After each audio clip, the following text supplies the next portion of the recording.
By now, the entire world is watching the conflict unfolding around the Strait of Hormuz, with tensions between Iran, the United States, and regional actors threatening one of the most important trade routes on Earth. But this is not just a regional conflict, it is a direct threat to the global economy. So, in this video, we will go past the chaotic headlines and analyze the effects this ongoing conflict might have on the global economy. During the last month, ship transit through the Strait of Hormuz has collapsed from around 120 ships per day to barely 10 or 15, so this basically means a shutdown of the strait. No matter if the transit reaches zero or stays at current levels, global financial markets are already affected and will continue to be affected, as the last ships who managed to get out of the Strait of Hormuz are now delivering their oil.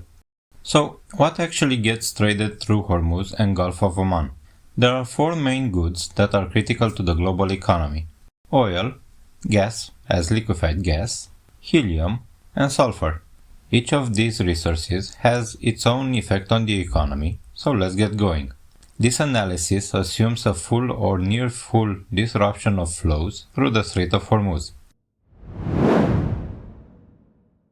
About 20% of the world's maritime oil trade passes through the Strait of Hormuz, representing around 20 million barrels per day of oil and oil products, out of a total daily consumption of about 100 million barrels per day. The disruption here is not simply a regional Middle East problem. It creates a global supply shock that affects energy prices, inflation, industrial production, food prices, and economic stability across multiple continents, and it could be the worst oil crisis to date.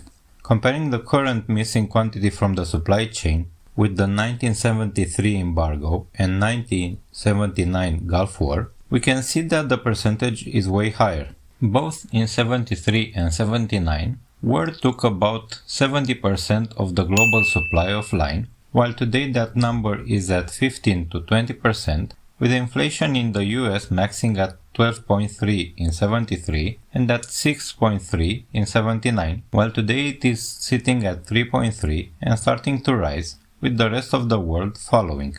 Now, on the oil supply side, we have Saudi Arabia produces 37.2% with 5.29 million barrels per day.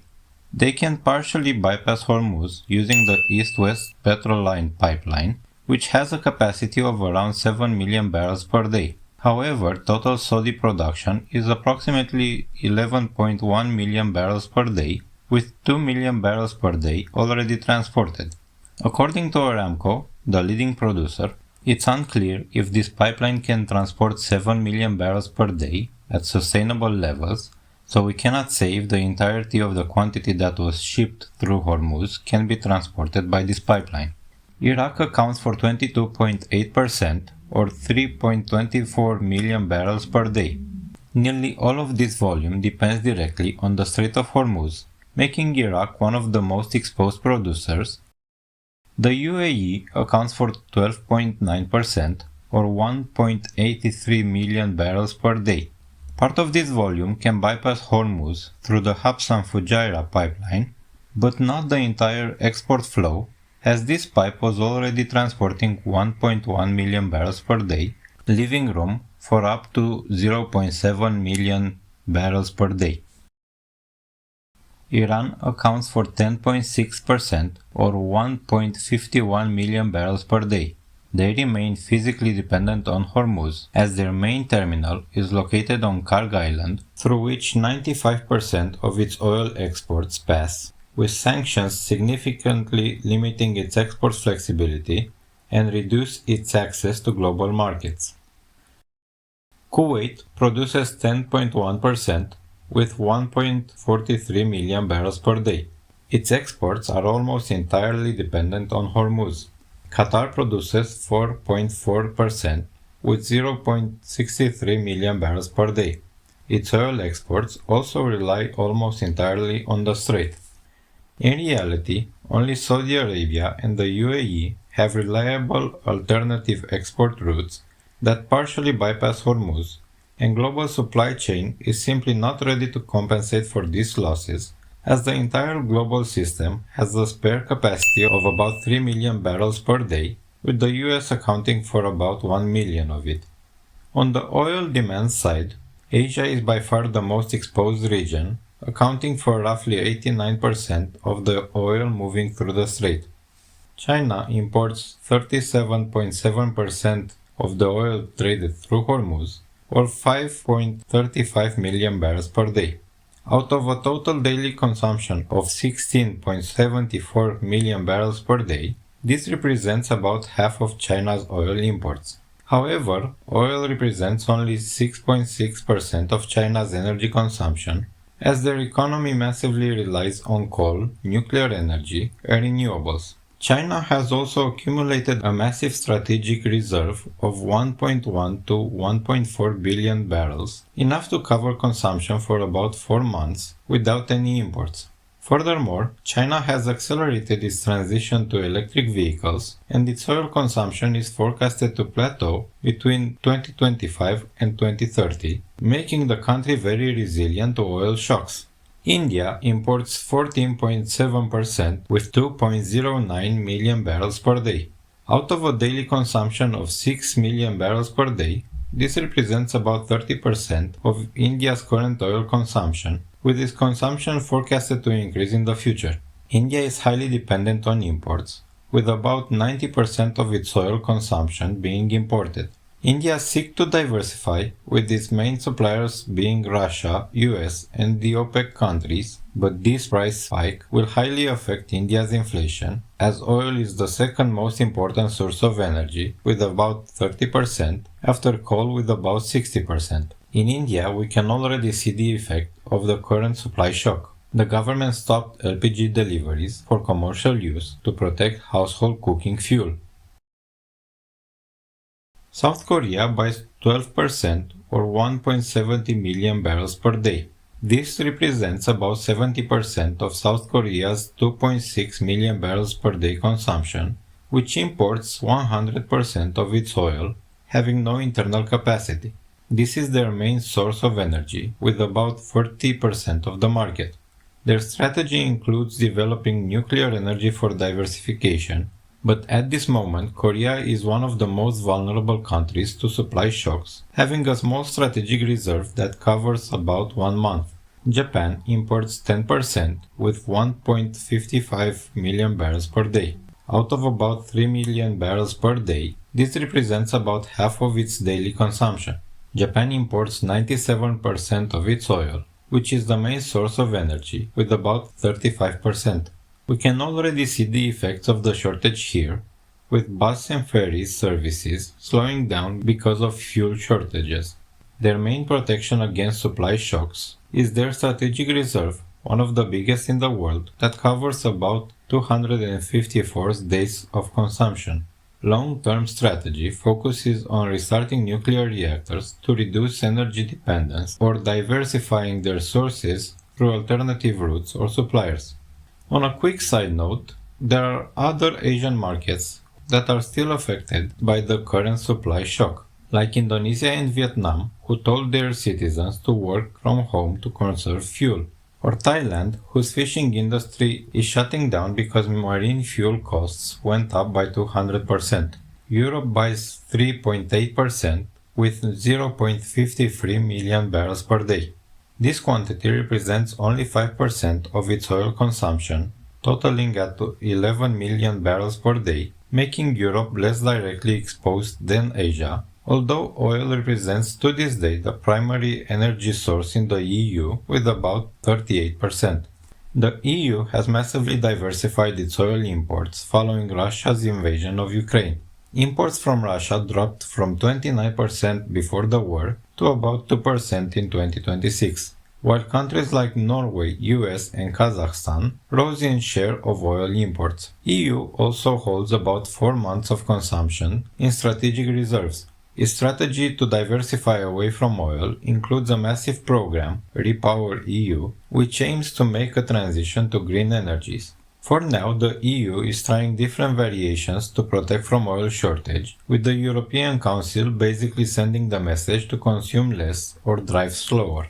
The US imports 2.5%, with 0.36 million barrels per day directly through Hormuz. This makes direct exposure relatively low, but indirect exposure through global pricing remains extremely important. Higher oil prices gradually spread through the economy through cost-push inflation. The increase in oil price will gradually enter into the economy, affecting different industries in different ways.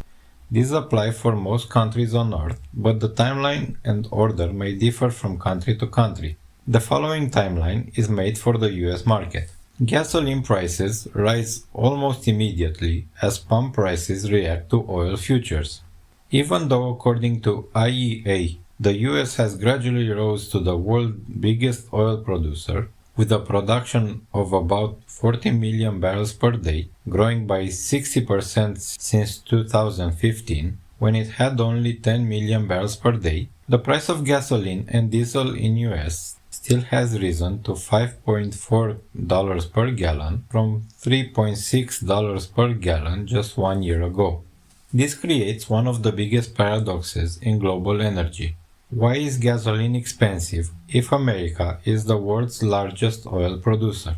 This effect happens firstly because of the mechanism under which oil is sold. Oil is not sold based on where it is physically produced. It is sold at global market prices through benchmarks like Brent and WTI. If global supply falls because Hormuz is disrupted, prices rise everywhere, including inside the United States. So even if the oil is physically extracted in Texas, it is still sold to refineries at global market prices. That means American consumers still pay for geopolitical risk happening thousands of miles away. Second, according to the IEA, the USA consumes 20.3 million barrels per day of oil. Therefore, about 30% of its consumption must be brought in from other countries, assuming that the whole quantity would be consumed internally. However, the quantity that any producer is selling goes to the highest bidder. Therefore, the US exports about 4 million barrels per day from its production, mostly to Europe, India, and Japan, so about 30%, while US refineries import about 8 million barrels per day, meaning 35% of its consumption, mostly from Canada. This is the reason why we could also see the US crude prices spike due to increased global demand for American exports. Another immediate effect is the ride-sharing costs that begin increasing to compensate for higher fuel expenses. Airline tickets rise due to higher jet fuel prices. Food prices begin rising because of transportation and refrigeration costs. We're talking here about foods like meat, vegetables, milk, dairies, basically anything that needs to be maintained fresh. Delivery services increase prices to compensate for higher fuel costs. Grocery prices rise as freight costs are passed to consumers. Plastic and rubber become more expensive because oil is a core raw material. This means all kinds of bottles, any plastic container, plastic shells, chairs, cutlery, food wrappers, shoes, shirts, food containers, gardening tools, household products, different kinds of pipes, yogurt, and thousands of everyday products. Utilities. Electricity and heating prices gradually rise, reflecting higher production and transport costs for different energies. Cereals. The increase in fertilizers and diesel for agricultural machinery will only be reflected in the price of bread and cereals only after a few months as new crops reach the market. Building materials. Concrete, asphalt, and glass need a lot of energy for production and will have a steep increase in price. In Europe, these effects may be stronger due to higher taxation on energy and an incomplete transition to alternative energy sources. Historically, rising oil prices also strengthened the US dollar. Since oil is priced globally in dollars, this creates a double burden for importing countries. They pay more for oil and also need more local currency to buy dollars. While a crisis like this affects everyone, it also creates enormous winners. When consumers pay more, someone else makes money. In every oil crisis, producers bring cash. Companies like ExxonMobil, Chevron, ConocoPhillips, Occidental Petroleum, EOG Resources are directly exposed to some of the largest oil basins and have a healthy pipeline, so selling their products at higher prices will only increase their revenues. And these effects are only caused by oil. But a complete energy shock begins with natural gas.